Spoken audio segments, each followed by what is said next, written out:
amis, j'espère que vous allez bien. En tout cas, aujourd'hui là, on va regarder une petite vidéo de sabotage apparemment de Moscou en Ukraine. C'est qui est très très bien fait parce que les Ukrainiens, ils ont pas manqué d'audace pour le faire. Alors là, il faut pas qu'ils se plaignent. C'est parti, on regarde ça, leur bêtise et on en parle après. La Russie, elle, met les bouchées doubles pour, elle aussi, mettre sur pied, être capable de mettre sur pied des opérations de sabotage sur le territoire ukrainien. Parce qu'on ne peut pas dire qu'il y en ait eu beaucoup depuis le début de la guerre. On parle toujours de l'inverse, c'est-à-dire des opérations ukrainiennes sur le territoire russe. Mais selon les services de renseignement ukrainiens, eh bien des agents de renseignement, écoutez bien, des agents de renseignement russes se font passer en Ukraine, donc sur le territoire ukrainien, justement pour des agents de services de renseignement ukrainiens, afin de mener ce genre d'opération de sabotage. On écoute les explications de ce porte-parole des services ukrainiens. Le service de sécurité de l'Ukraine fait état d'une nouvelle tactique des services spéciaux russes lorsqu'ils tentent de recruter des Ukrainiens. Récemment, le nombre de cas a augmenté lorsque l'ennemi se présente comme un officier de renseignement ukrainien et fixe des tâches criminelles à accomplir, prétendument dans l'intérêt de l'État ukrainien. Il s'agit de la technique dite du faux drapeau.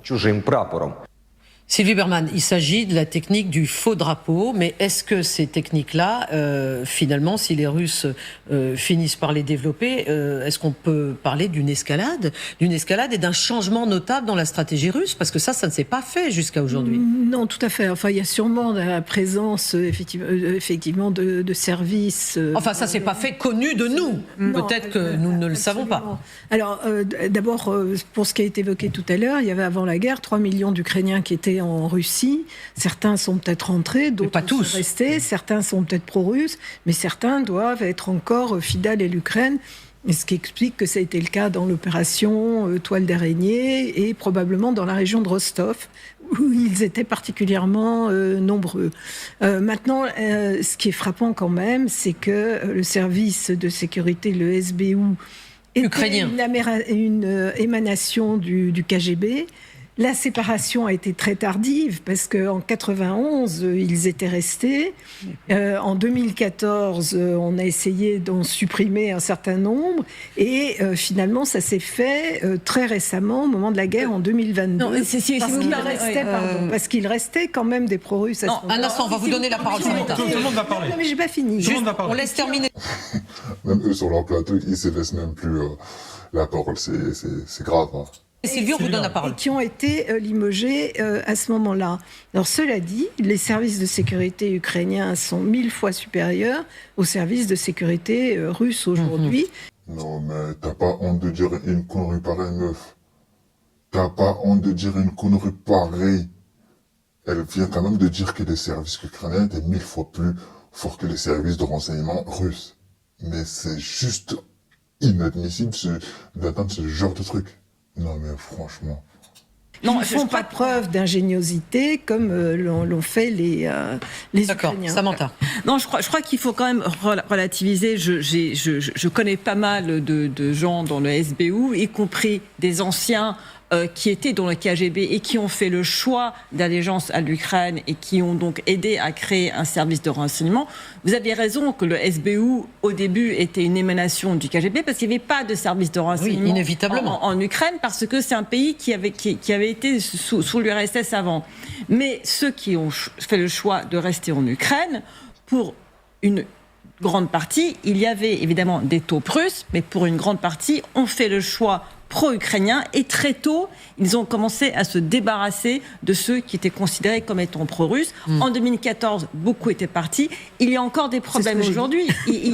Oui, mais vous avez moi, ce que j'ai compris, alors excusez-moi si j'ai mal compris, c'est que jusqu'en 2014, c'était encore à peu près la même chose que le KGB. Non.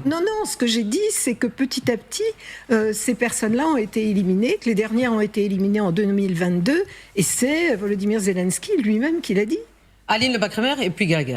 Le ménage a été fait, voilà, et ça fait longtemps. Donc au SBU, on est quand même pro-ukrainien. Là, ce que voilà, quand vous voyez ce genre de personnes, c'est tous des pro-ukrainiens sur le plateau. Hein. Regardez bien là.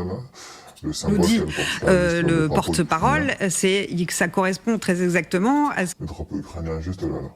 qu'ils ont observées sur le terrain. C'est-à-dire que le FSB, justement, essaye de recruter, et c'est ça la nouveauté, c'est-à-dire qu'on a eu toute une phase où ils essayaient de recruter des adolescents pour essayer de mener des actions de sabotage, pour récupérer du renseignement. Vous parlez des Russes en Ukraine. Là, je parle... Les Russes en Ukraine qui essaient de recruter des adolescents, mais maintenant ça a changé. Ça a changé, parce que là, en fait, c'est une alerte. Vous voyez, il faut bien qu'elle précise de quoi elle parle, hein, parce que sinon, elle a peur que des personnes qui regardent leur chaîne ne comprennent pas de quoi ils parlent. Alerte publique adressée à la population ukrainienne et à une catégorie de personnes en particulier, ce sont les personnes âgées. Parce que là, la nouveauté de la propagande russe, en tout cas des réseaux... Comment ils procèdent ? C'est-à-dire qu'ils vont essayer... Il y a plusieurs cas. C'est-à-dire là... Incroyable comme elle vient le bégayer là, les amis. Non, elle n'a rien compris de ce qu'elle a dit. C'est juste fou quand même. Le mensonge et la vérité veulent sortir, mais elle retient grave. Ce qu'il décrit dans cette vidéo, ils vont envoyer un courrier, un coup de fil à une personne âgée en lui expliquant qu'elle a un souci pénal, qu'il y a un cas, un cas judiciaire ouvert contre elle. Ils vont la convoquer à un rendez-vous. Ils vont lui embrouiller la tête et lui expliquer que pour éviter... Tout en prétendant d'être des agents de la sécurité ukrainiens. Voilà. Tout en présence, c'est-à-dire qu'on n'est pas sur des histoires de pro-russes ou pro-ukrainiens, on est sur des histoires d'agents russes qui se font passer pour des agents ukrainiens qui vont aller faire du chantage à une vieille personne. Mais sauf qu'en fait, les Ukrainiens font d'eux-mêmes, en fait. Les Ukrainiens se font passer pour des Russes. La preuve, leur opération là avec le camion, les drones qui étaient à l'intérieur, c'est idem, en fait. C'est idem. Donc arrêtez de raconter n'importe quoi, s'il vous plaît. Personne, pour lui expliquer que pour lui éviter le procès, de perdre du temps, de l'argent, etc., peut-être que ça arrivera. Il faut soit recueillir des informations, soit faire passer... Oui. On a la liste, voilà. Il y a une liste très claire. Acheter des produits chimiques pour des engins explosifs, incendier des véhicules militaires ukrainiens, ne saboter des bâtiments gouvernementaux ou installer des logiciels espions sur des téléphones. Je vois mal pas pour les personnes âgées. Les personnes âgées, oui. Mais en effet. Gallagher. Il y a un type qui est très très important aujourd'hui au sein du SBU, j'enfonce une porte ouverte en disant, c'est le patron. Ah oui. Vassil Maliuk, qui est une sorte de type au physique de videur de boîte de nuit dans l'espace post-soviétique, adepte de bodybuilding. Voilà, on le surnomme le bulldog. Il y a une photo très connue de lui tenant par la nuque le patron du contre-espionnage au sein du SBU, qui était en fait un double agent. Et il dit à ses gars, prenez-moi en photo. Et le type a l'air martyrisé.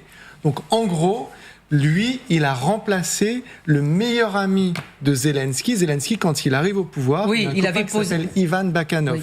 Ils se connaissent. Son meilleur ami. Ils ont 5 ans. À ce poste. Ils ont grandi, si vous voulez, au même étage dans leur immeuble à Kriviri. Mais il l'a pas gardé longtemps. Alors Bakanov, en fait, était une pourriture. Qu'est-ce qui s'est passé ? Rappelez-vous. Il a fait embaucher son fils pour qu'il échappe à la mobilisation. Et puis surtout, il n'a pas du tout fait le ménage. Et donc Zelensky, quand la guerre éclate, il vire Bakanov. C'est ce que disait Sylvie Berman. Exactement, ça a fait beaucoup de bruit. Maliuk reconnaît lui-même que le ménage n'est pas terminé. En fait, ce qu'il faut rappeler, c'est que les gens là qui sont sur ce plateau sont en train de pleurer parce que les Russes rentrent en tant que, entre guillemets, agents ukrainiens dans les rangs en Ukraine pour faire des sabotages, etc. Mais ce qui s'est passé en Ukraine, enfin en Russie, pardon, c'est exactement la même chose. Avec le train, avec le pont, c'est exactement la même chose. Donc, il ne faut pas vous plaindre de quelque chose que vous-même, vous faites. En revanche, là où on voit la réussite donc même Zelensky, pardon de vous couper, mais a des amis dont il pouvait... oui, se méfier. Se méfier, bien sûr, bien sûr, bien sûr. Mais là où on voit que Maliuk a quand même... Il fait peur, y compris au sein de son propre service, c'est que l'opération Toile d'araignée, elle est, si on en croit Zelensky, 12 mois... de préparation. Et 9 jours, je crois, ou quelque chose comme ça. Je me souviens plus l'expression. Du coup, maintenant, c'est tombé de 18 mois à 12 mois, parce que j'avais compris que c'était 18 mois de préparation pour l'opération Toile d'araignée. Alors là, franchement, il faut vous mettre d'accord de ce que vous dites. C'est des jours, des semaines et des mois. Il n'y a pas eu de fuite.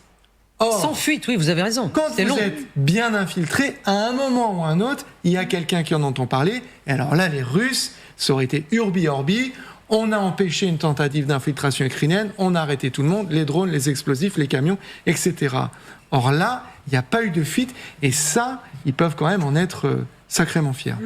On se souvient tous de la milice privée russe dénommée Wagner, qui souvent... Non, on ne se souvient pas, Guillaume. Vous êtes bien le seul. Ouais, Nous nous souvenons, et les téléspectatrices et téléspectateurs aussi, j'en suis sûr, qui souvent accomplissaient en Ukraine le sale boulot à la place des forces régulières russes. On n'a pas oublié les féroces diatribes, peut-être vous, Guillaume, les féroces diatribes de leur chef, de son chef Evgeny Prigojine, le seul à avoir osé critiquer les plus hautes sphères de l'armée russe, à savoir le ministre de la Défense, qui était à l'époque Sergueï Shoigu. En revanche, l'Ukraine, elle, ne possède pas de milice privée, en tout cas jusqu'à présent. Parce que... Faux et faux. Bien évidemment que l'Ukraine a des milices privées. Il faut me rappeler ces terroristes soi-disant qu'ils ont été dans le nord du Mali, les amis. Je ne sais pas si vous vous souvenez, Aten Zawaten, qui est parti décimer des soldats maliens et des soldats russes. Soi-disant comme quoi, oui, la guerre c'est de partout. Donc ça, c'était en milice déjà. Donc ne dites pas que l'Ukraine n'a pas de milice privée, parce que si, elle en a. Et aussi les contingents que les Européens, ils envoient en Ukraine, ça s'appelle des milices aussi privées. Donc meuf, ferme juste ton rond cul là, et tu racontes de la merde, quoi. Que cela pourrait changer quand on écoute les récents propos du président ukrainien, Volodymyr Zelensky. Je tiens à préciser qu'il n'existe pas de formation privée au sein de l'armée ukrainienne. S'ils parlent d'Azov, ils font partie de la garde nationale ukrainienne. S'ils parlent d'armée privée, ce n'est tout simplement pas dans notre législation. Mais je vais y réfléchir après ces ultimatums. Déjà, je tiens à rappeler que ce type a inscrit dans sa constitution comme quoi personne ne devait négocier avec les Russes sauf lui-même. Donc, le mec, il est au-dessus du pays, en fait, si j'ai bien compris. C'est juste indécent. Michel Goya, alors, les SMP, Sociétés Militaires Privées, j'aimerais bien que vous nous expliquiez, parce que là, ça me semble un peu flou, c'est-à-dire, les Russes aussi disaient qu'ils n'en avaient pas. Oui, voilà, ils disaient qu'ils n'en avaient pas. Bon, les Ukrainiens disent qu'ils n'en ont pas, mais qu'il faudrait peut-être en avoir. Mais en fait, quelle est la loi? Est-ce que les Ukrainiens pourraient modifier leur loi? Est-ce qu'ils pourraient avoir des SMP? Est-ce qu'ils n'en ont pas déjà, d'ailleurs? Il faut bien comprendre, déjà, l'Ukraine, c'était quand même un peu le pays des milices privées. Il faut quand même, notamment en 2014, devant d'ailleurs... Ben voilà, au moins, pour une fois, Goya, il est honnête, il le dit clairement, voilà. Il y en avait beaucoup. Bah, ça se sont créés spontanément, alors ce sont des citoyens... Quand il y a la guerre, il y a des milices, vous êtes d'accord? Pas forcément, pas forcément. S'il y en a eu... Voilà, calme-la, s'il te plaît, Michel, calme-la. Parce qu'elle, là, elle sait pas ce qu'elle raconte, hein. Faut prendre que la défense... ukrainienne et regardez la tête là, oh merde. C'est parce que il y avait un vide. Il y avait un vide, donc il y a beaucoup de gens qui se sont Mais vous dites qu'il y en avait beaucoup, plus maintenant? Alors attendez, et puis au passage, il y a effectivement, il y avait des milices, des oligarques. Chaque oligarque avait sa milice, oui. Pouvait former sa milice, son service de sécurité, etc. C'est à ce moment-là qu'Azov s'est formé, etc. Bon. Alors Azov, attention, Azov n'en est pas une, hein, ça c'est Volodymyr Zelensky qui le dit. C'est la garde nationale d'Ukraine. C'est pas une milice privée. C'est qu'après la guerre de 2014-2015, tous ces milices ont été pris en compte par le ministère de l'Intérieur et intégrés dans la garde nationale. Donc il y a un cadre... Oui, et Azov, avant ça, bien sûr, c'était une milice privée. Et effectivement, c'était une milice privée. Donc, laissez Goya s'exprimer, s'il vous plaît. Ne rentrez pas de mots dans sa bouche. Un cadre légal à leur action. Oui. Et qui est en réalité de plus en plus légal. C'est-à-dire qu'au début de la guerre en 2022, ces unités faisaient quand même un petit peu ce qu'elles voulaient. Elles pouvaient se recruter elles-mêmes qui elles voulaient, s'auto-équiper aussi un petit peu. Bon, maintenant, les choses sont un peu plus rentrées dans l'ordre. Une vraie société privée de type Wagner, c'est une société de mercenaires, en fait. Hein. C'est des gens qui viennent de partout, qui sont payés. Et au passage, d'ailleurs, ça me pensait que Wagner vient d'annoncer, ou le Africa vient d'annoncer son départ du Mali. Tout à fait. Passage. Wagner quitte le Mali. Oui, et alors, mais ça vous regarde pas, en fait. Vous avez été 10 ans au Mali, vous avez rien fait. Donc, que Wagner annonce son départ du Mali, ça ne regarde que les Maliens. Ok? Et le gouvernement malien. La mission est accomplie, hein. En disant pas chasser, la mission est accomplie. Mission accomplie, bien sûr. Quand on voit ce qui se passe au Mali... Vous avez quelques doutes? Alors là, il vient de mettre ses pieds dans un plan. Mec, ok, revenons. Du coup, Wagner quitte le Mali après avoir accompli sa mission, donc Usbach, mais sauf que à la place, lui, il dit, j'ai des doutes. Mec, je tiens à rappeler que t'avais l'armée française qui était au Mali plus de 10 ans, qu'ils ont rien foutu au Mali pendant 10 ans. Ils sont partis piller les ressources naturelles du Mali. Et mec, tu oses venir poser ton gros cul sur ce plateau et maintenant dénigrer Wagner qui a délogé les terroristes et aussi bien évidemment l'armée malienne. Et tu viens oser dire que oui, tu as des doutes. Sachant que vous étiez avec votre armée pendant 10 années qui n'a rien foutu. D'ailleurs, le gouvernement malien a mis un pied dans le cul de l'armée française pour qu'ils rentrent chez eux. Parce qu'ils n'avaient pas où dormir. Donc, s'il te plaît, Gouya, ferme un peu ta grande gueule quand tu racontes de la merde comme ça. On peut avoir quelques doutes, mais on ferme la parenthèse. Maintenant, je rappelle aussi qu'au tout début de la guerre de 2022, je me souviens des images de Poroshenko, l'ancien président. Ukrainien. C'est les tout premiers jours, on le voit avec armée. Ouais. Et avec des gens armés derrière, qui dit voilà, je viens de créer ma milice pour défendre la patrie. Donc, si vous voulez. Vous voulez dire qu'il s'en vantait? Oui, il s'en vantait, mais ça paraissait tout à fait normal.